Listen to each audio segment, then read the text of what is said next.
Okay. I'll just say hi to them and then. All right, good morning. I feel like I haven't seen you all in so long. I know, right? I showed up the day that there was no power and I was waiting here for the power to come on and then the email came, right? So it's been between that and the holiday on Monday, it's been a long time. I have wrote this up here on the board. So our second homework assignment was due today. But I felt like it would be kind of me to give you till Monday since I haven't seen you. So I changed it to Monday. I will take it. And if you're done with it, great, turn it in. It's off your plate. If you're not done with it, you have till Monday now. Okay, so just wanted to give you a little bit of extra time with everything. It's been kind of a chaotic week and a half, right? So make sure you turn that in on Monday. I'll remind you on Monday. But we have a guest speaker today. I don't want to take time from her because she's amazing and I'm really glad she's here. She's going to be covering of everyone's favorite topic of STIs. Right? So definitely pay attention, ask questions, answer questions. They're all yours. Awesome, thank you. And it's better. I was like, if I will get you. all of them. Cool. There you go. Awesome. Set. All right, how's everyone doing? More or less okay. I think that's like a theme of a lot of people, like getting through right now. And I know too, things get kind of stressful just in general towards the end of the semester, but I'm really excited to be here with all of you. I'm Jasmine. I'm from the Student Health Center. So I'm the health educator over there. I think I've seen some of you around campus or in different class presentations, but just real quick, does anyone know where the Student Health Center is located? Any guesses? Yeah, the admin building. So right across. So I'll save kind of all of what we do and some of the things you can get there for the end, because I know we're just so excited to talk about STIs first. But I do want to make sure you all know that we're a great resource and we're right across the way. So I'll share kind of what you have access to there. But yeah, so I made the presentation like bright and colorful because I think that oftentimes, right, like when we talk about sexual health or STIs, it's kind of this like really doom and gloom or like taboo topic, right? And so my goal today is that we can have like a safe, open conversation and have fun with it, but it is a serious topic. And I also just want to be respectful of everyone, knowing that people are in different places in terms of, you know, maybe sexual activity or sexual health, and that there's some graphics here. I tried not to put like the classic where it's all just horrible pictures of STIs, but I do have some. So just, you know, a little bit of warning there that there's some imagery. But yeah, so just kind of my little disclaimer as we jump into sexual health. So the World Health Organization defines sexual health as a state of physical, mental, and social well-being in relation to sexuality. It requires a positive and respectful approach to sexuality and sexual relationships, as well as the possibility of having pleasurable and safe sexual experiences free of coercion, discrimination, and violence. What do we think? Do we agree with the definition from the World Health Organization? Pretty solid. I mean, they're, you know, solid source. So we'll go with this as a baseline and we'll kind of add to it as we go through the presentation. So just as we talk about this today, we're going to talk about STIs a lot, right? And we're going to talk about kind of ways to help protect against STIs. But I kind of just want to throw out there that sexuality and gender are on a spectrum. And so I really aim for this presentation to be as inclusive as possible. But I do know that a lot of times when we talk to in terms of like medical terms, things like that, they can sound very binary or talk kind of more of anatomy. And I understand that that doesn't maybe feel applicable for everyone. And that I just want us to be aware that culture, beliefs, identities, and individuality should also be respected in this. And I also want to have those conversations around that as well. And so if people have sex and how people have sex, it differs. And we're going to do our best to kind of talk about all those different methods of protection. Okay, so before I jump into my presentation, I want to know what learning about sexual health has looked like for all of you in the past. So either kind of what your experience was with it, where it was introduced, maybe that typical like middle school, high school experience, if anything was missing or what you liked or didn't like about it. Anyone? What was it like in the past? Vague. Okay, so super vague. For most people, was it like a school experience? Okay. Did you like this school experience? Was it, no? What was maybe missing? Anything worthwhile, okay, okay. Woo. Confidence in what they were saying. Confidence, okay, anything worthwhile? It was also just like a 1 hour thing and then, okay, you're done for the rest of the time. That, you know everything. Okay, yeah. Yeah. I mean, I'm here for an hour. I would come every week if I could, but I know that this is a bigger conversation. Luckily, you're in a whole class about it. Okay, so 1 hour, vague, not worthwhile. Anything else? Poorly delivered. How so? So I know what not to do. Just kidding. I think we've already done better. Just like, yeah, they Okay. sort of dance around it because it's uncomfortable to talk to little kids about things. Yeah. I'm like, you know, a little bit older, but like when I went through school and all that, it was like, if you have sex, you die unless you're married and then you're fine. Yep. That was kind of like the theme of it, right? Was there anything done well or anything that like you feel like at least gave you a starting foundation for kind of further conversations? No. And was there anything outside of school where you feel like it was a good resource for learning about sexual health? No. All right, should be a fun day. Yeah.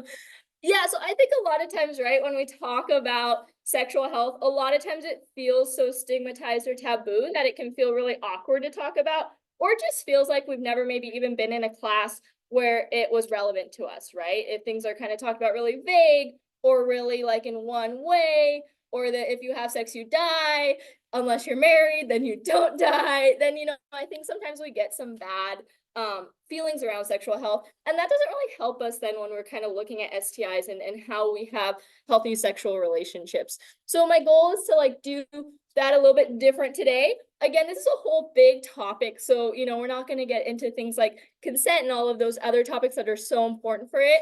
I'm more going to focus on like STIs and barrier methods, but just know it's a whole big topic. So we're going to start with STIs. We're going to crank through those pictures, and then we will get into safer sex practices. If at any time you have questions or you want to ask me anything or you want to stop or clarify, like just jump in. I'm like a pretty informal type of like let's just have a conversation around it. That's why I'm here today. So I just like I have this, so we have an order, but I always want to know what you all are thinking. Okay, so a big thing with STIs, and I think also sometimes too, right, when we only focus on those like gnarly pictures, we don't realize that 80% of people you like tend not to have any symptoms for STIs, right? And so that's something to be really mindful of, is that we kind of always assume that STIs are super easy to detect and we would know if we have one or if our partner has one. But 80% of people don't show any symptoms or show really mild symptoms that maybe they write off or they don't consider something to note. And so with that, it's kind of that we're going to talk about screening and protection methods, but among college students specifically, the most common STIs are HPV, chlamydia, and herpes. So we're going to go through, we're not going to cover every STI in the world, but we're going to cover some of the more as popular ones, you would say, or more common ones. And we'll talk about those specifically. And again, my goal is to kind of really talk about the ones that are most relevant to generalized college student population. So let's start with chlamydia. Woohoo! So chlamydia is spread through vaginal, anal, and oral sex. So I think that's another big thing. We're going to be talking about STIs and how they spread. And a lot of times we don't talk about, right, oral sex. We don't talk about anal sex. We don't talk about other methods of STIs being able to be spread. And so when we look at chlamydia, this is going to be an infection that's carried in semen, in pre-ejaculation fluid, and in vaginal fluids. And so chlamydia can infect the penis, it can affect the vagina, the cervix, the anus, the urethra, the eyes, and throat. So again, this is like when potential contact happens, depending on how people have sex or where that contact occurred, there's different areas that chlamydia can affect. And so really the big thing with chlamydia is that it can lead to infertility if left untreated. And so that's one of the things we kind of want to watch out for, or it can also just cause like inflammation and scarring and issues like that. So like the most common thing is no symptoms. So there's often not a lot of symptoms for chlamydia. One that's a little bit more common is like burning with urination, but sometimes people write that off as like a UTI, right? Or they're like, oh, I had like one time it burned when I peed and now I feel fine. And so they don't really maybe think about other risks. And another kind of common symptom is potential pain with sex or discomfort. And discharge, especially, here's where we go to our lovely pictures. Discharge that maybe is like yellowish or green, or kind of more an abnormal color. But again, if it often kind of goes unnoticed, because symptoms can be so vague, or they can kind of be attributed to other things. So discharge is like one of the more common ones, and burning with urination. Any questions so far? Okay, we made it through our first set of pictures. So testing, I think, is a big thing to talk about, because I think there's a lot of like scaring when it comes to testing, like testing is going to be this big deal or really scary. But the most common way to test for chlamydia is a urine test. So it's like super quick, urine test, done. Depending on, again, if there's maybe concern for infection at different sites, they may do a cervical swab, or specific site testing. So like rectal testing, oral testing, or genital testing. But the most common like starter one is usually urine testing. So not a big deal. And the great news is it is curable. So because chlamydia is a bacterial infection, it can be treated with antibiotics. And really the goal is to be able to test and treat any potential partners so that like everyone is kind of covered for that. There's a lot of different laws, even in terms of like looking and moving forward with partners. You're like people being able to get antibiotics without even seeing a physician, because we're trying to treat partners. And so a lot of people won't go because of stigma, but really for the most part, it's go, urine test, get antibiotics. The biggest thing with antibiotics is that like people go back if they still have any symptoms, just because although usually there's like a standard antibiotic that works really well, sometimes when it comes to certain infections, things are a little bit more antibiotic resistant. And so we always want to make sure that the infection's completely gone. So always just making sure you follow the treatment plan and go back with any concerns.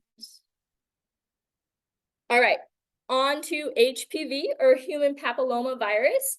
So this one's got a lot of info, a lot of data. What do we know about HPV in general? What have we heard? Because I think this one makes commercials more. So what do we know about it?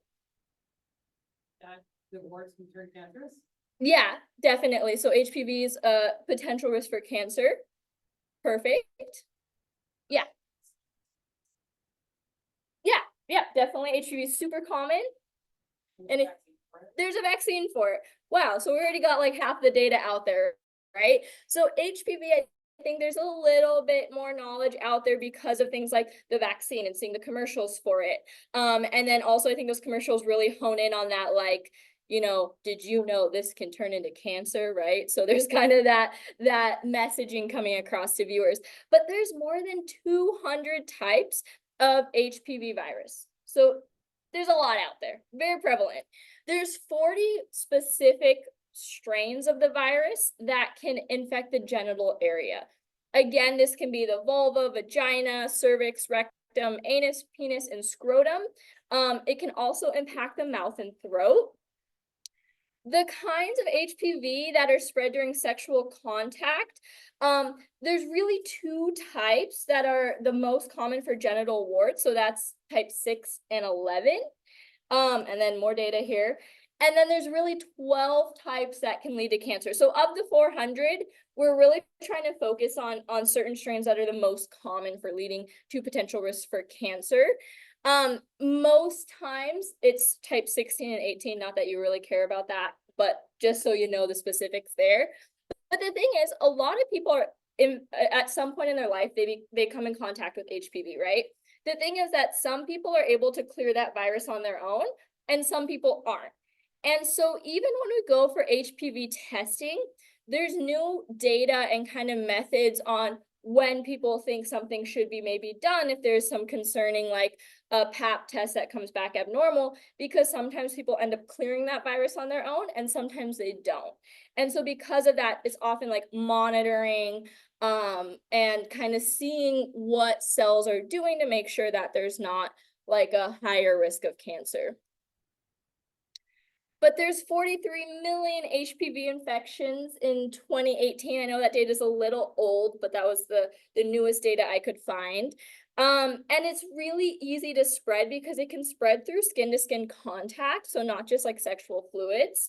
And so again, during sexual intercourse, that's like a prime time where the virus can potentially spread.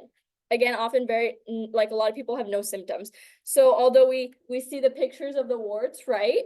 Some people don't have symptoms, or sometimes it looks like razor burn, right? Or like a rash or something else. And so people maybe don't notice it, or they don't have kind of the warts or symptoms.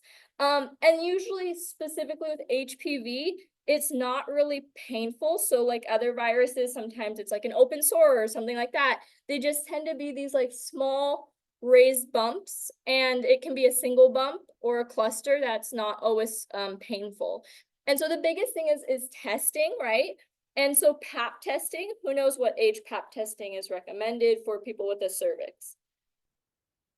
Yes. Woohoo, yes, perfect. Starts at 21 for anyone with a cervix, regardless of sexual activity, right? So I think there used to be some that was like, oh, when someone's sexually active or this or that.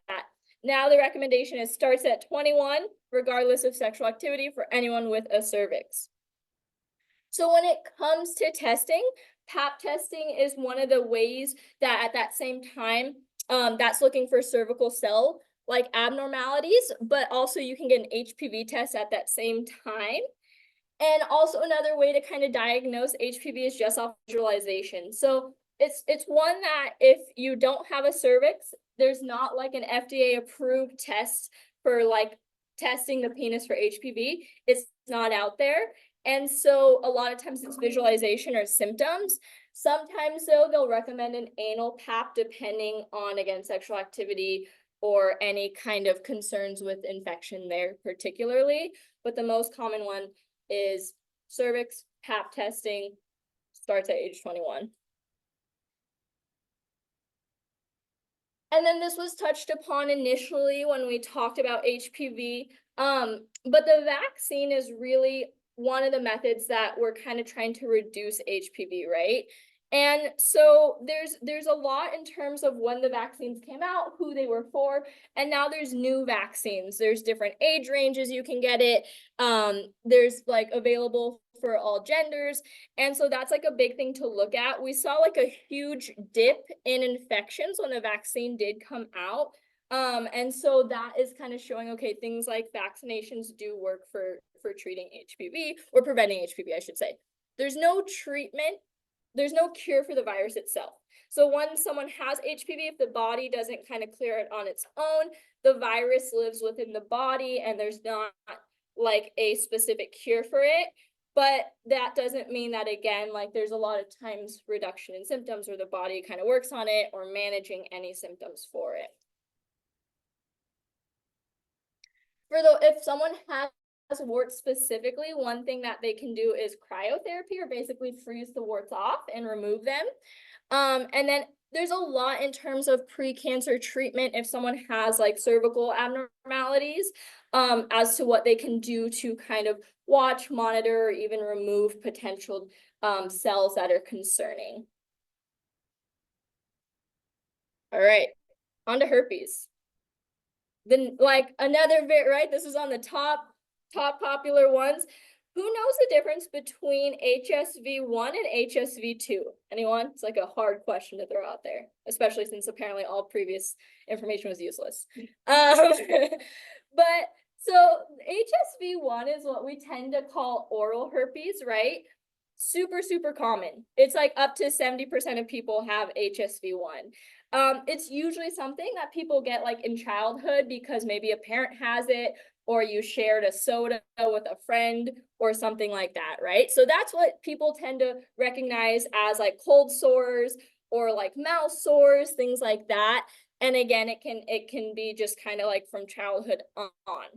So that's HSV1, we call that oral herpes. HSV2 is what we call genital herpes. And it's similar symptoms in terms of like sores and kind of they can pop up in different places. But here's the thing that we don't always share. HSV1, so oral herpes, and HSV2 genital herpes are interchangeable in terms of where they can occur, right? So what this means is, like, if someone has oral herpes and performs oral sex on someone, that can lead to HSV1 in the genital areas, or vice versa, right? So if someone has genital herpes and oral sex occurs, that can lead to HSV2 in the oral area. So the viruses themselves are different, but they're interchangeable in terms of, it's not like oral herpes only can stay in the mouth and not go anywhere else, and it's locked down there, and that's where the only place the virus lives. So it's interchangeable in terms of where infection can occur.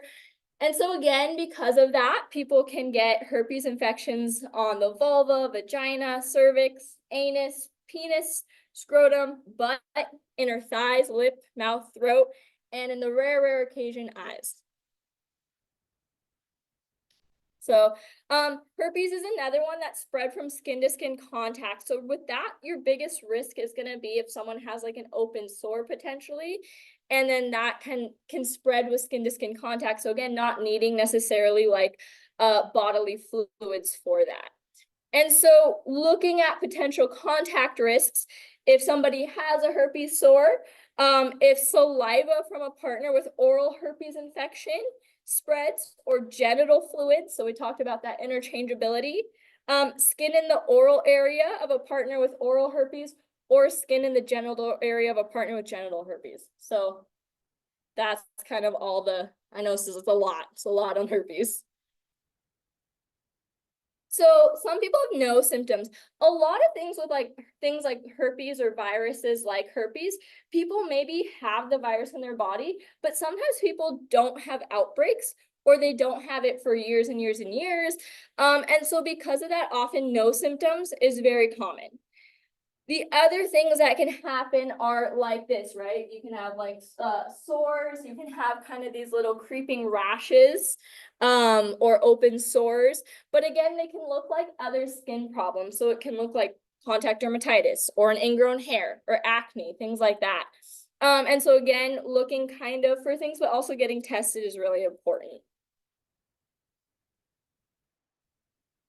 I didn't know how to find pictures for this one, and every time I see the slide, I was like, I really got to go back for pictures. So when we look at symptoms, right, there can be burning when someone pees, but that's usually because someone has a sore, and it's actually like the urine hitting the sore that hurts. Having trouble peeing because potentially the sores could kind of cause inflammation in the urethra, itching or pain around the genital areas. For HSV2 specifically, some people get swollen glands or lymph nodes, a lot of times too in that pelvic area or under your arm. So any where like you have lymph nodes, kind of like axial region, right, neck, pelvic region, they can get inflamed with the virus. Fever, chills, some people get like cold sore headaches, right? They get headaches before a cold sore, or feeling achy and tired. So I'll work on my pictures, but those are the symptoms. Hopefully you'll really remember them because those pictures are so concerning.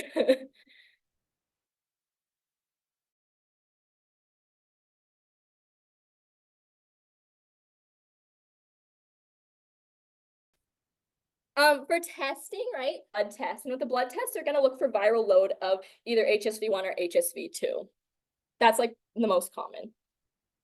Herpes has no cure. However, there's medications that can reduce or shorten outbreak periods.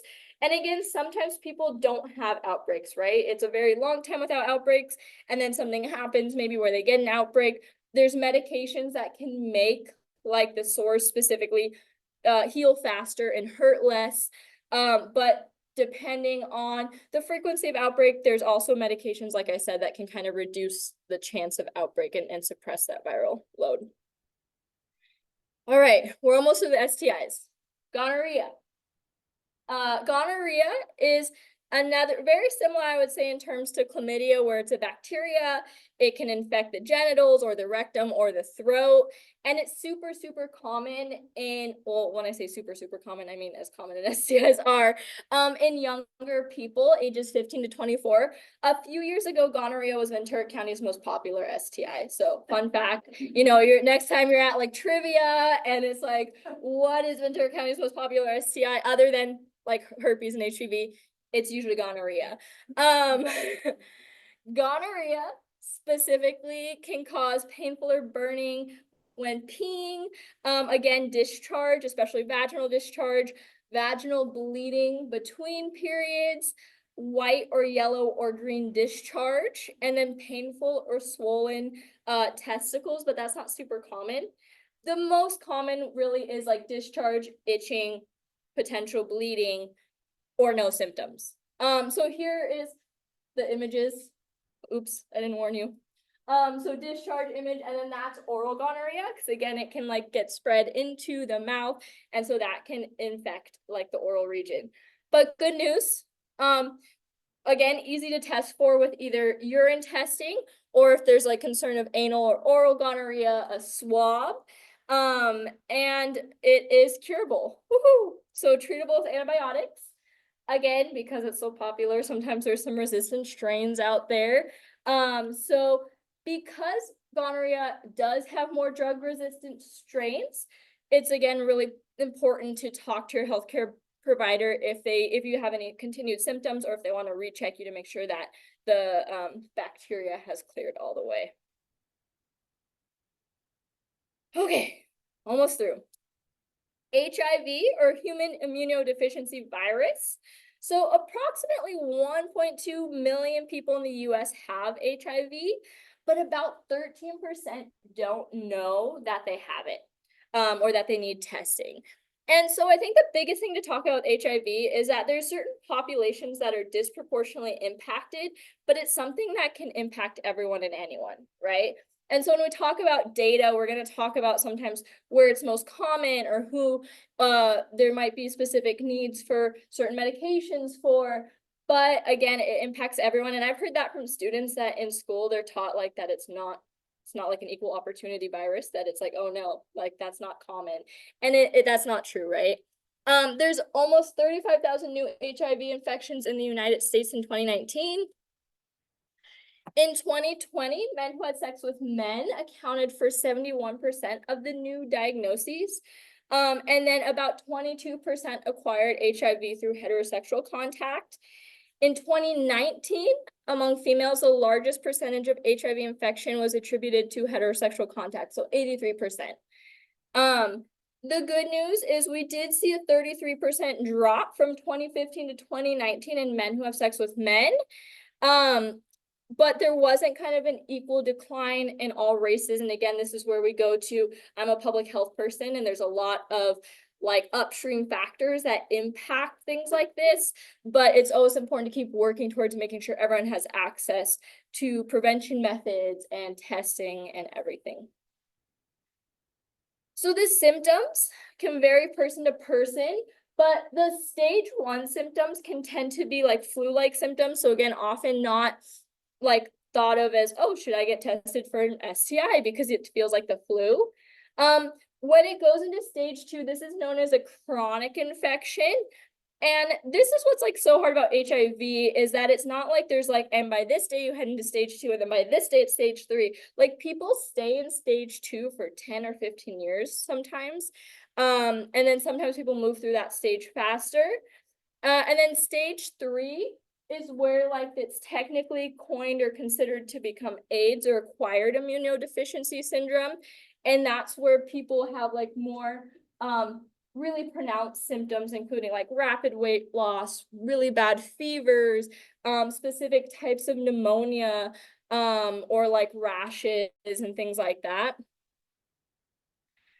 The most common testing, if you're going to get like a rapid HIV test, is an antibody test, and that can be an oral swab or like a little finger prick.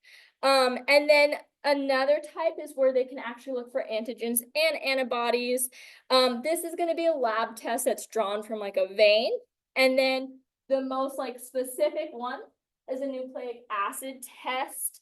And that's also gonna be like a blood draw. And that's really to look for like how much virus is present. So number one's like what the most common rapid tests are, like, does someone have HIV? And then number two looks at antibodies and antigens, and then this one looks at viral load specifically. Has anyone heard of PrEP or PEP or any of those medications? Can anyone share their knowledge on it? Now I see the head shakes, no. So the big thing with HIV is we've come really far, and that's what's important to talk about, especially in terms of stigma, right? And so if someone tests positive for HIV, they can then start what's called ART, or antiretroviral therapy. And that works to control the viral load. So some people go on antiretroviral therapy, or ART, and essentially it makes that viral load undetectable. And what we know is U equals U, or undetectable equals untransmittable.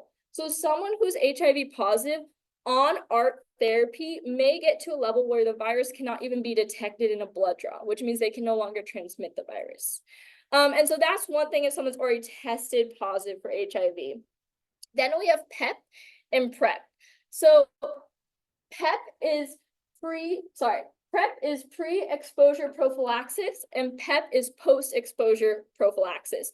So PrEP is something where if someone maybe has a higher risk of being exposed to HIV, they may start PrEP, and that essentially makes it then really like a lot safer to not contract the virus. So this is someone who does not have HIV, who's in maybe a higher risk category, and if they start PrEP, it makes it harder to get the virus. PEP is maybe something happened where they think they may have been exposed to the virus, and there's a short window of time where someone can take this post-exposure prophylaxis, and it reduces the chance of getting the virus. So again, a lot more medications out there to treat HIV. I think that it kind of was seen as like, oh, it's this death sentence, which is not the case anymore. And then there's things to do to prevent it, including PrEP and PEP. The other STIs that I'm not going to cover, it's this and more, right? There's a lot more out there. But we kind of talked about the more popular ones, and I kind of wanted to get into how do we prevent STIs. But does anyone have any questions on the STIs we covered? Or does anyone want to go back for some of those pictures or anything? Anything? Okay. We'll save time for questions at the end too. Okay, so here's your quiz. You didn't know there was going to be a quiz halfway through. What are I'll give you like a hint. There's 4 that we covered. Which STIs are the non-curable ones? Yes.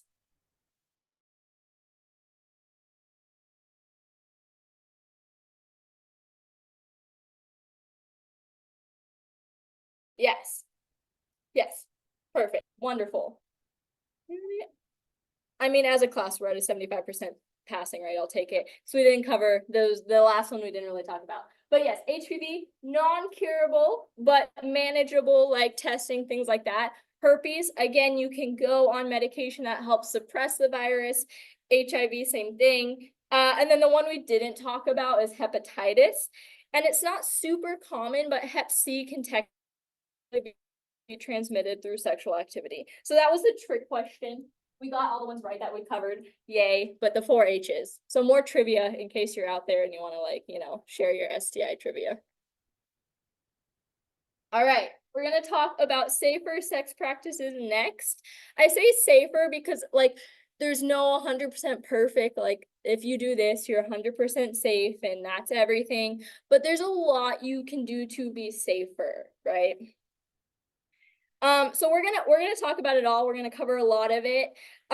We'll start talking about contraception. So there's a lot of different options for contraception, from the pill to IUDs to vaginal rings, injectables, implants, patches, or condoms.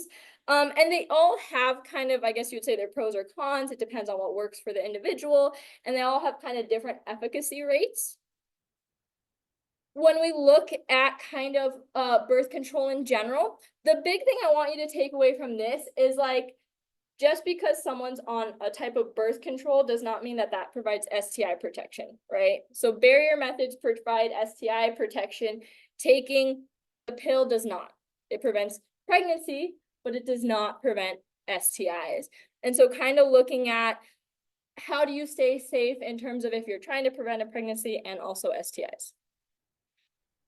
So we're going to talk about these more specifically throughout. I just wanted to provide you like an overview and some statistics on how reliable they are. But the biggest thing, since we're focusing on STIs, is talking about barrier methods. And so barrier methods can be used with penetration, they can be used with sex toys, hand penetration, oral sex, and genital stimulation. And so the biggest ones we're going to talk about today are internal condoms. Who's seen an internal condom before, knows what they are? Even a picture? Oh, that's pretty good. External condoms and dental dams. So usually these are the two that people aren't super familiar with. But so we're going to kind of talk about all that, and then technically sterile gloves can provide a method of barrier protection, so we'll throw that in there as well. Okay, starting with hand stuff. So the biggest thing, if anyone's doing anything with hand stuff, we'll just label it hand stuff, or it's like that's the most, open up a scientific book and that's what you get, it says hand stuff. So the biggest thing is wash your hands, right? It's always good to wash your hands because you don't want to throw off like balances and things like that, or be, spreading things you don't need to spread with dirty hands. So wash your hands.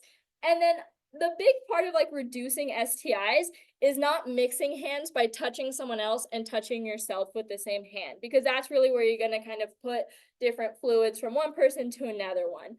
And so those are kind of like the top two things you can do. Wash your hands, don't mix hands. Another thing is to be mindful of nails, specifically like nails can irritate the vaginal wall. So, be nail mindful and wash your hands.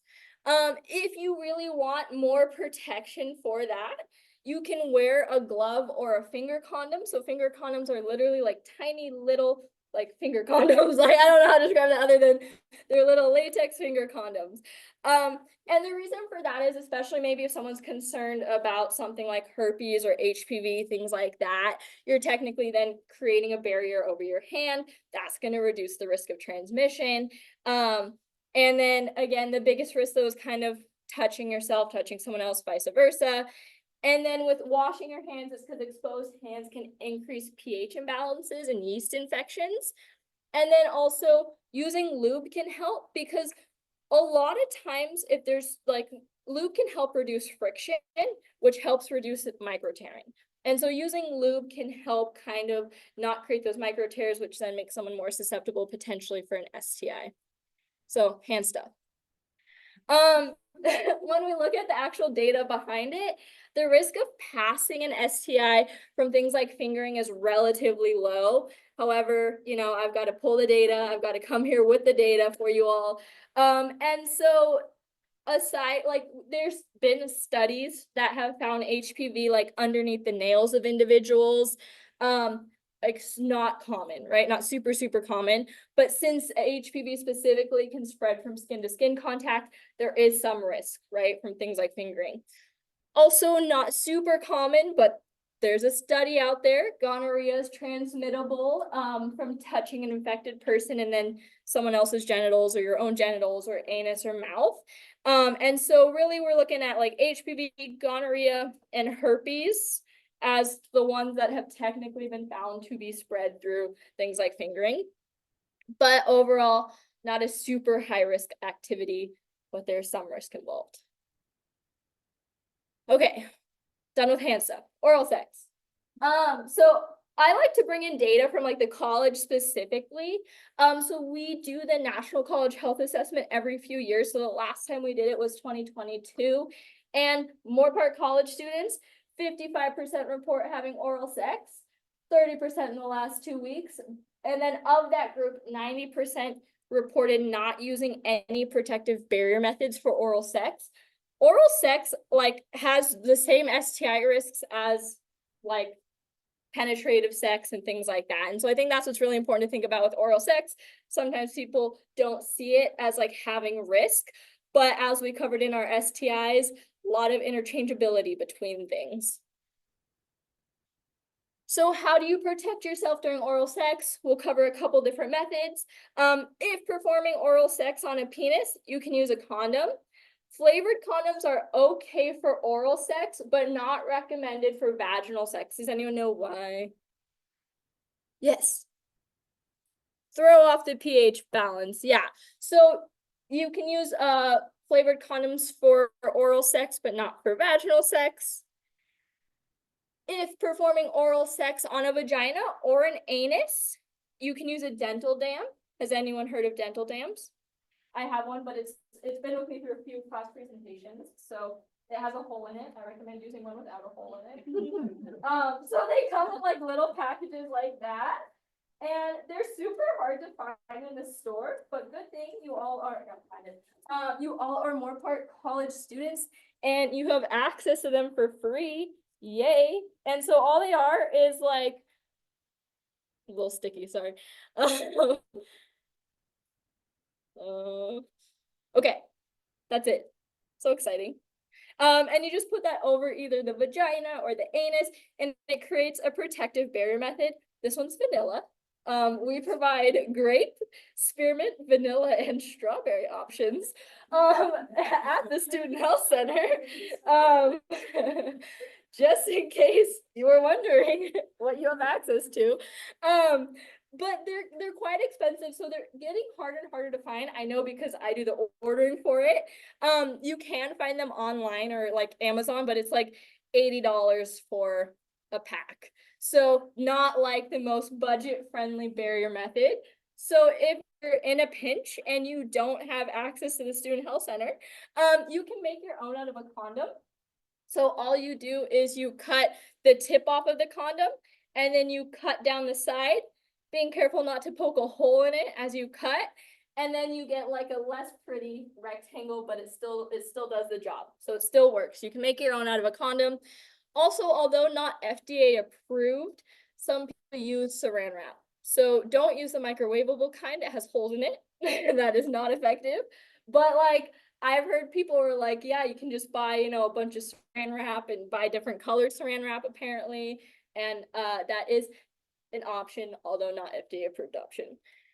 So yeah, crafting, you can make your own, or you can, all of these single use though, okay? I know they're expensive, but single use.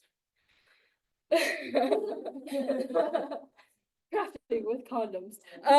Follow me on YouTube. I'm just kidding. And then some people who might be on hormones or transitioning, the clitoris can become enlarged or like sometimes called like a T-penis.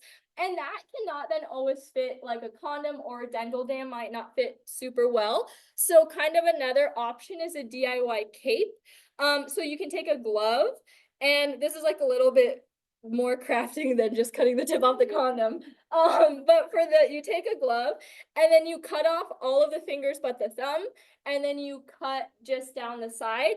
And then essentially the thumb provides like a place for the T-penis, and the rest kind of creates a barrier method over. So that's another option for oral sex. So like I said, oral sex has like a good amount of risk for STI passing, you know, so anything from gonorrhea to chlamydia to HPV to herpes to syphilis to HIV can all be passed through oral sex. And it's also one, right, where depending on where someone's infection is, it can spread. And so it's always good to do your best to protect yourself through any of the methods shared or whatever works for you. Any questions on that or any of the craft activities? No? Okay. All right, moving right along. So I talk fast, but we got a lot to cover. So if sharing toys is really, with toy stuff, the biggest risk is sharing, and then like not properly cleaning. And so there's a couple quick solutions for this. If you're gonna share toys, you could just put a condom on it, take the condom off, put a new condom on it, and you're good to go. You can also wash it with the appropriate, like read all the instructions. They have different recommendations depending on what type of toy it is. But usually soap and water. They sell fancy toy cleaner things, but soap and water does the trick. The biggest thing too is if you switch from like anal penetration to vaginal penetration, same thing, either clean it or use a new condom. You don't want to like move any bacteria back and forth. And then like my biggest, I guess, public service announcement on this is if using a toy for anal sex, make sure the toy is anal safe. So it will say anal safe, but then also like in general, it has like a wide flare base. A lot of laughing. It's important because essentially what can happen is if it's not, it can create like it can get pulled up into the rectum, and if someone can't retrieve it immediately, like that's a hospital trip. So yeah. It was just like a vibrator or whatever, and it didn't have a flare base. Yeah, we had to go to the hospital at 3 in the morning. Yeah. And she calls me, she lives all the way in me. She's like, you need to take me to the hospital right now. And I was like, what? Yeah. Not uncommon, and was probably not in my lesson to tell people wide flare base anal safe. But yeah, so it's a real thing. It is a real thing. It's like a vacuum system and it is not safe. I don't know. So you gotta be careful. Other things is make sure you read all of the instructions for the toys, right? So make sure they're stored in the correct climate, the right type of lube is used on them, all of that. There's a lot of instruction reading that has to occur. Also something to note, if like a toy has batteries, it can be a good idea to remove the batteries, like if it's not going to be used for a while, just because batteries tend to leak acid, things like that. And so biggest thing though, again, it's kind of similar in terms of like hand stuff is like, don't share without cleaning or using a condom, and then make sure it's anal safe. Okay. I'm not going to read every single line of this. Again, there's studies out there of STIs being spread. Most of the time if some sort of fluid's been exchanged. However, one study that was quite interesting, depending on your idea of interesting, but there's an increased risk of bacterial vaginosis in women who have sex with women and share toys. So even among potentially like exclusive partners, if they're sharing toys, there's the risk of kind of an increase of bacterial vaginosis. One study found 25 to 55%. I don't think that's a great study because that's essentially like a quarter or half. So that's a pretty big data span, but that's what it found. And so again, trying to make sure things are cleaned properly, lube to reduce the risk of cuts or like friction cuts, things like that. All of that is important. All right. Anal sex. If inserting a penis, use an external condom. If an external condom's not possible, an internal condom can be used. However, disclaimer, that's not technically like FDA tested and supported. It's just like something that is an option. So to use an internal condom though, and I'll show, I guess we could might as well bring it out now. Anyone seen an internal condom? You want to talk about sexual health equity, $6 a piece in the store, but free at the Student Health Center. So an internal condom either goes inside of the vagina and the outside part is left out, or if you're using it for anal sex, they recommend removing the hard plastic ring and then that gets slipped in and that part still gets left out. But when possible, using an external condom is the best method. Never double up, like ever, and just in general for rules, like don't use an internal condom and an external condom or 2 external condoms. Why? Do we know why? Friction, yeah. So friction increases the risk of tear, does not make it safer. We already covered toys. I feel like we got a solid base on that. Use lube. The anus has a lack of lubrication and thinner skin, and that can increase the risk of skin tears, which increases the risk of infection and STIs. So lube helps with that. I have a whole, I'll show you after, there's like a whole book. I guess I'll just show you now, so why not? There's a whole book with lots of links. It's available online. I guess I helps if I put the right direction. It's like 90 pages. I wrote it, let me know what you think. But it talks about douching and if it's necessary and all of that. Technically, from a medical standpoint, douching's not medically necessary for anal sex. However, some people feel more comfortable doing it. And so if someone decides to douche, there's like important things to do. Only use water at body temperature, use a small bulb douche, as this is easier to use and control. And you can buy over-the-counter ones from a pharmacy or supermarket. Okay, so anal sex, again, that lack of lubrication and risk for tearing makes it sometimes more susceptible to spreading STIs. And so all the things we talked about, those can all be spread through anal sex. The FDA has now approved condoms specifically designed for anal sex, so they're a little stronger. And then also, because again, I do all the ordering, we stock the Student Health Center with, gotta find it, hello, the One brand condom. So the One brand specifically, like, has actually been FDA tested for anal sex, and so I also like to support the ones that have gone through that extra effort, even though all condoms are effective. And so we also stock the One condom, and I stock the ones that have like individual artist designs, so you know, like them all, very cool. And then scissoring or other forms of genital rubbing, there's not like a great method for a barrier method for this. Anytime, again, skin to skin, spread of body fluids, there's gonna be a risk for STIs. Some people like use lube to hold the dental dam down, but that's not necessarily reported to be highly effective as that moves. And so since barrier methods aren't always easier possible to use, regular testing is important. There's technically, like, I do a lot of research. I'm shocked I don't get blocked on the computer more here at work, but there is like a product called Laurel's, and it's like underwear with like a built-in dental dam. Technically that could be used. But I think with this one, again, it's more important to do regular testing. All right, vaginal and penile penetration.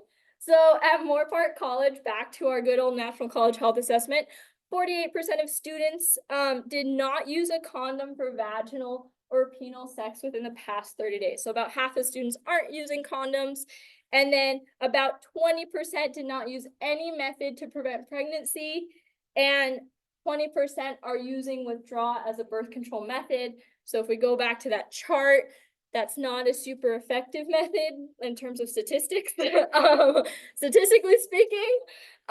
So it's important to have these conversations, right? And talk about what's working for people and what maybe they could add if needed. So being on birth control does not protect against STIs. So it's really a great idea to use a barrier method to reduce the risk of STIs. Make sure to use a proper size condom. So now again, like, I'm all about stock and everything. So these are all your available options if you come into the Student Health Center. In addition to the regular standard condom, we have Snugger Fit, we have large, we have latex-free regular, and latex-free large. So there is a variety available for use. Using the proper size can make it more comfortable, make people more likely to use condoms, but just note, not all condoms are technically made for STI protection. There's some like novelty condoms, like, I don't know, like glow in the dark ones or things like that, like, they're not always made for STI protection. So just make sure you know like what you're using if you're using it.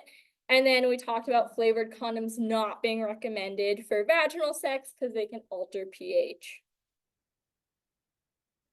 Okay. We already talked about the internal condoms. That is a great option also if someone's potentially maybe with a partner who won't use an external condom and they still want to engage in sex. Using an internal condom provides the option to create some sort of protection. Don't double up. We talked about that, but don't double up. And then barrier methods are not 100% effective. So again, things that spread from skin to skin contact, a barrier method doesn't always protect against. Okay, condoms. Before I get into my condom demo, does anybody want to volunteer to show us or race to how to put a condom on? Anybody? You know you want to. Everybody wants to. there was a dean council's meeting at admin today and I was getting everything ready and like all the deans walked by. So like I already had that moment this morning. So no one? No one? No? Okay, does anyone want to verbally walk? You're thinking about it. I see it all over your face. You also you could make it like a group project. It doesn't have to be a race. Like you could, you know, help support each other. Woo! Yeah. All right. We'll go here for a second. No one's ever been hurt, so we're gonna be hopeful. All right. Softer support. Wet. Cause it's in my, like with all my open dental dams. I think normally it's different. I don't know. Okay. All right. God. Wait. Yeah. I feel like I should play music for support. I No, don't know. I'm just kidding. it's so much worse.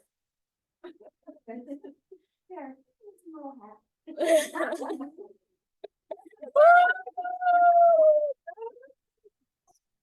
And it comes with, you know, some moisturizing. Yeah. I should bring that one. Okay. Well, one, thank you for being an amazing sport. Yay. Did anyone have any, like, it was an amazing, again, amazing volunteer opportunity. Does anyone have any things they would add or do different or change or anything at all? Pretty well done. Okay. Oh, yeah.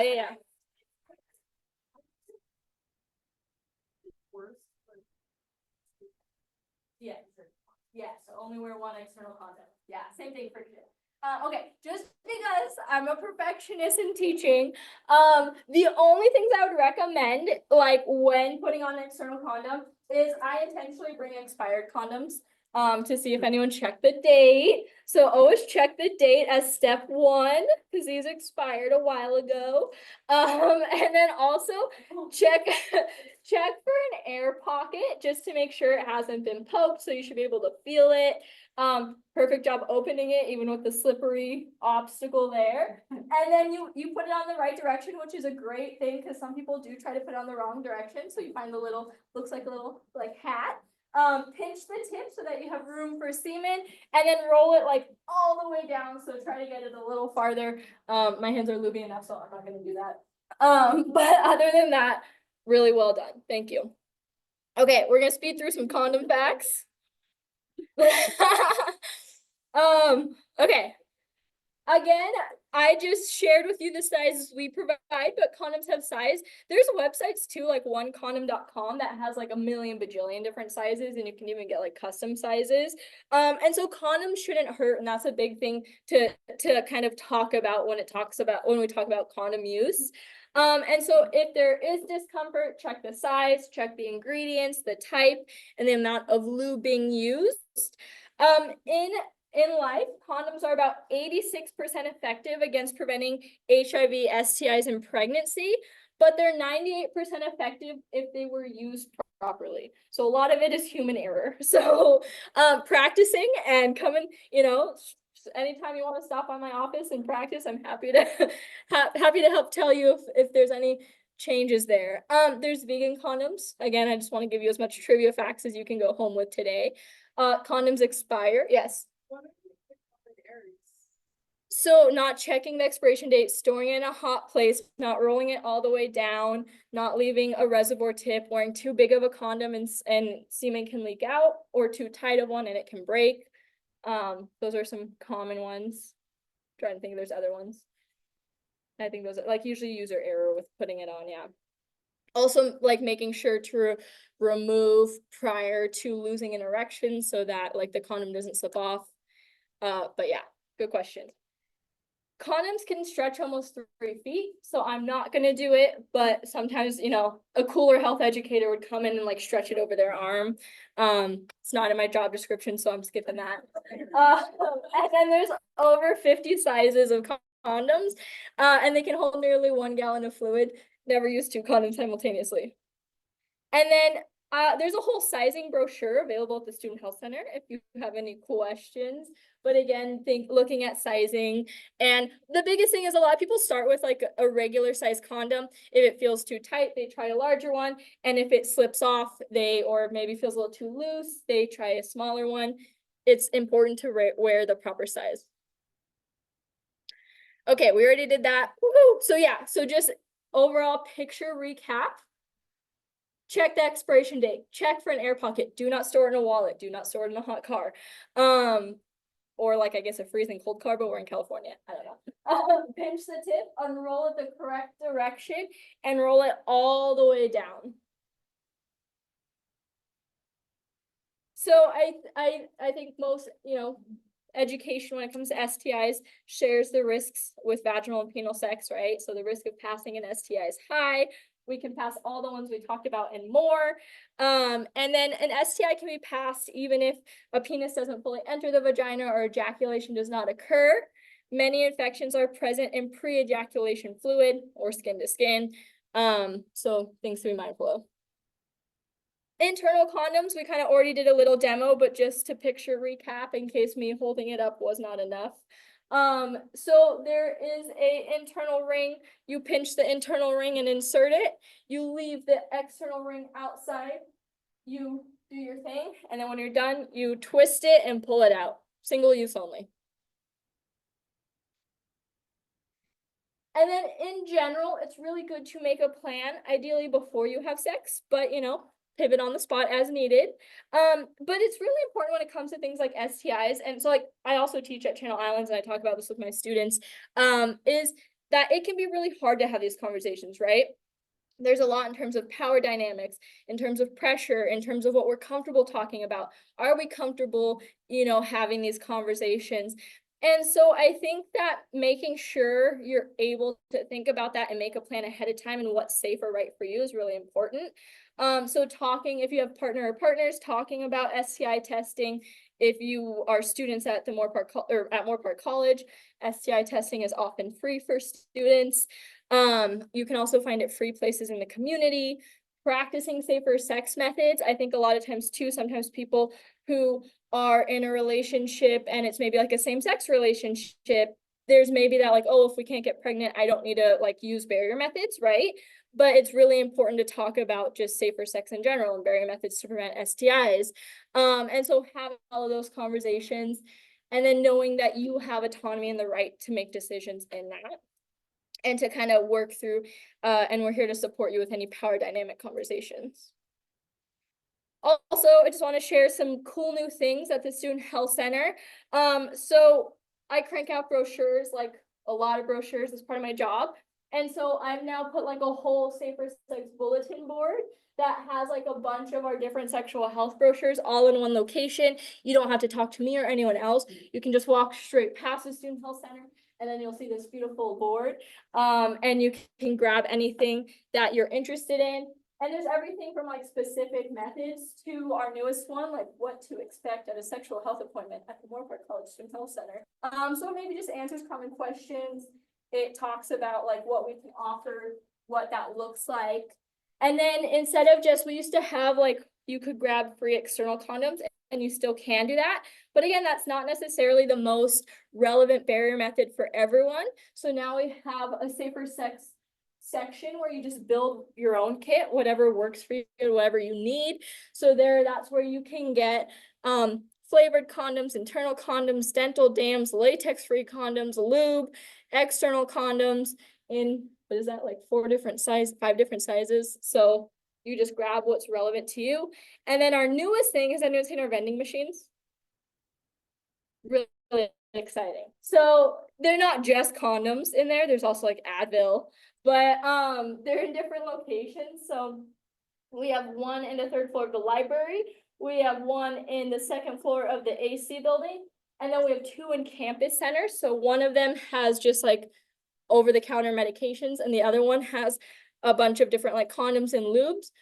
One of them is eventually going to get moved into our Pride Center, which is going to be in Campus Center, opening soon. Woohoo! And so that's another place where if you don't want to come into the Student Health Center, even though like we love to have you come in and grab what you need, you can go to a vending machine. But the dental dams and internal condoms don't fit, so you have to come see us anyways for those. And then you can also stop by my office if you have questions. I'm in the admin building, like right around the corner from the Student Health Center. Okay, just a few last things. So I promised to talk about the Moore Park College Student Health Center. Who's heard of us before? Or am I not doing a great job and I'm not making it out there? Okay, great. At least half of us have heard about the Student Health Center. So we have free mental health and medical care, as well as health education, and case management. And so for the medical side, there's a lot, like I brought some brochures. I'll pass these around. And it has our number on it. Do you mind just taking some and passing it down? So a big thing, since we're talking about STI testing and sexual health, is that most students qualify for family pack, which means you can get access to free sexual health, which includes pap tests, it includes talks about birth control, it talks about STI testing, all of that. And the appointments really just start with a conversation with our nurse practitioner who's done this job for like over 20 years and really knows college students and college health. So it's not like if you make an appointment, it's going to be like this big scary thing. It starts with a conversation on what you need and like what's most relevant for you. And then we also have mental health, so up to 6 free sessions a semester for students. And that can be really important too when we think about sexual health, because of things like power dynamics, because of things like working on like maybe even like self-discovery or relationships or what we're comfortable with or setting boundaries. So that's another great source. And then we also have our Safe Zone website, which has like a lot of resources too for like LGBTQIA plus students, and covers a lot of kind of maybe specific sexual health questions. And then also on our website, you can get the e-version of this book. So if you need some light reading to do, it covers even more than what we talked about today. So really cool stuff in here. But I wanted to make sure we have time for, does anyone have any questions for me? I would love to, you know, it's like a 5-question survey, just so I know, did I nail it with the pictures? Is there anything I should change? Any feedback or suggestions, I really value and appreciate. But no questions? Nothing? Comments? Anyone else want to try? Concerns? No? All right. Well, I really appreciate you inviting me and you all being a great audience. Let's say thank you. Anytime. Happy to chat. Let me know if we're missing anything. And then I will see all of you on Monday. Don't forget to work on the homework assignment. Right, it's Monday now instead of tonight. See you on Monday. Did you say you wrote that? I want to see. I just did so much of it, I only like one book. I forgot to write my name on it. So, I also don't know if I can do it, but I need to go for it. Okay. It's done. Okay. Yes, I was impressive. It's meant to be in person.